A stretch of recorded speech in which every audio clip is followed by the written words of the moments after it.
जब सूरज तारीकी में लिपट जाएगा, जब तारे गिर पड़ेंगे और उनकी रोशनी मिट जाएगी,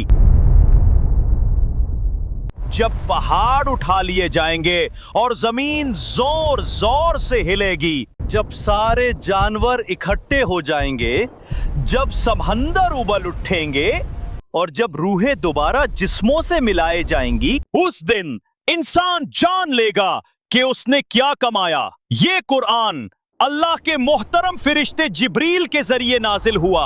अल्लाह की कसम, ये वक्त आ चुका है। ये जुमा का दिन था। दुनिया आम दिनों की तरह लग रही थी, मगर कुछ न दिखने वाला आ रहा था।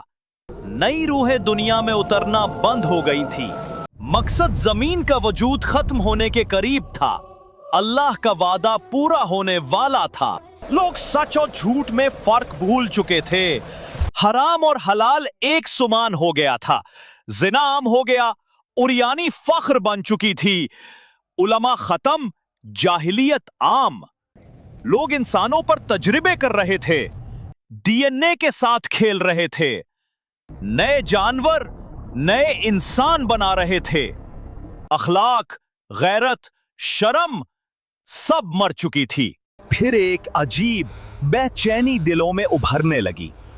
लोगों के सीनों में खौफ पैदा होने लगा और उस लम्हे फरिश्ता इसराफील को वही हुक्म मिल गया जिसका वो हजारों सालों से इंतजार कर रहा था।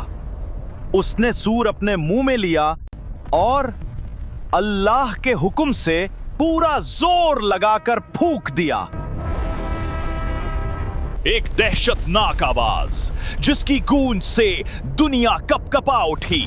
जमीन झूलने लगी, पहाड़ टूटने लगे, शहर जमीन में धंसने लगे, समुंदर उबलने लगे और लोग जोर जोर से चीख रहे थे।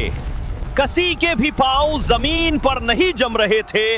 आसमान छिलने लगा, पत्थर बरसने लगे, पानी पहाड़ों की तरफ चढ़ने लगा।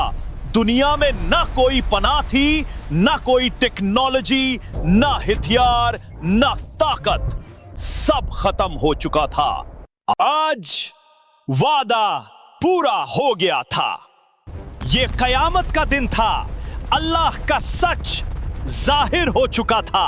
जमीन खामोश, आसमान फटा हुआ, कायनात खाली, सब कुछ खत्म हो चुका था और सिर्फ अल्लाह की जात बाकी है। अब अल्लाह ताला फरिश्ते इसराफील को दोबारा सबको जिंदा करने का हुक्म देगा और फरमाएगा, फूंक मार दूसरी बार। अब दोबारा सूर फूंका जाएगा। अब की बार आवाजें तबाही की नहीं बल्कि जिंदगी की है। कपड़े खुलने लगेंगी, हड्डियां जुड़ने लगेंगी, जिस्म दोबारा बनने लगेंगे और रूहें वापस अपने जिस्मों में आ जाएगी। हर इंसान उठ खड़ा होगा, मट्टी में लिपटे, हैरान, कपकपाते हुए, आंखों में खौफ, चेहरों पर हैरत। ये वही वादा था जिसका अल्लाह ने जिक्र किया था। कुरान फरमाता है, उस दिन लोग अपनी कब्रों से जल्दी निकलेंगे जैसे कोई किसी मंजिल की तरफ दौड़ रहा हो। मैदान महशर सुजा होगा, सूरज सरों के बिल्कुल करीब आ चुका होगा। गर्मी इतनी कि पसीने से जमीन डूबने लगेगी। लोग जोर जोर से चीखे मार रहे होंगे, या रब हमें यहां से निकाल दे, चाहे जहन्नम ही क्यों ना हो। खौफ, बुखार, चीखें और नफसी नफसी की सदाएं। भाई भाई से भागेगा, मां बेटे से, बेटा बाप से। ये वो दिन होगा जिसमें न जुल्म होगा न फरेब। हर नफ्स को उसके अमल का पूरा पूरा बदला दिया जाएगा। कुतुबे आमाल नामा उड़ रहे होंगे आसमान में। हर इंसान का नाम उसके सामने आता है।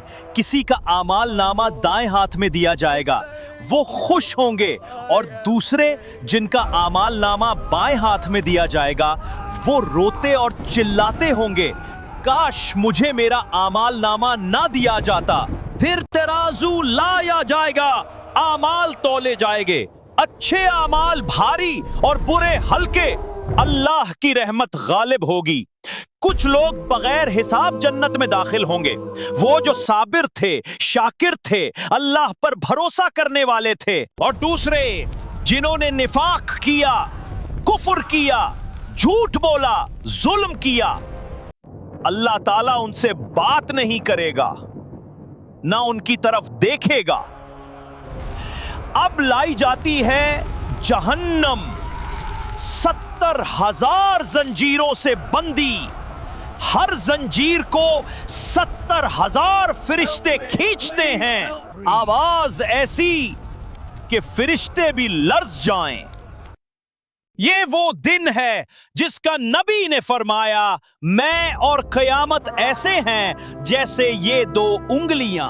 फिर सिरात का पुल लाया जाएगा, आग के ऊपर एक बाल से भी बारीक, तलवार से भी तेज। हर इंसान को उससे गुजरना होगा। कुछ बिजली की तरह गुजर जाएंगे, कुछ हवा की तरह, कुछ लड़खड़ाएंगे और कुछ नीचे गिर जाएंगे। पुल के पार नूर है, रोशनी है और जन्नत के दरवाजे खुल जाएंगे।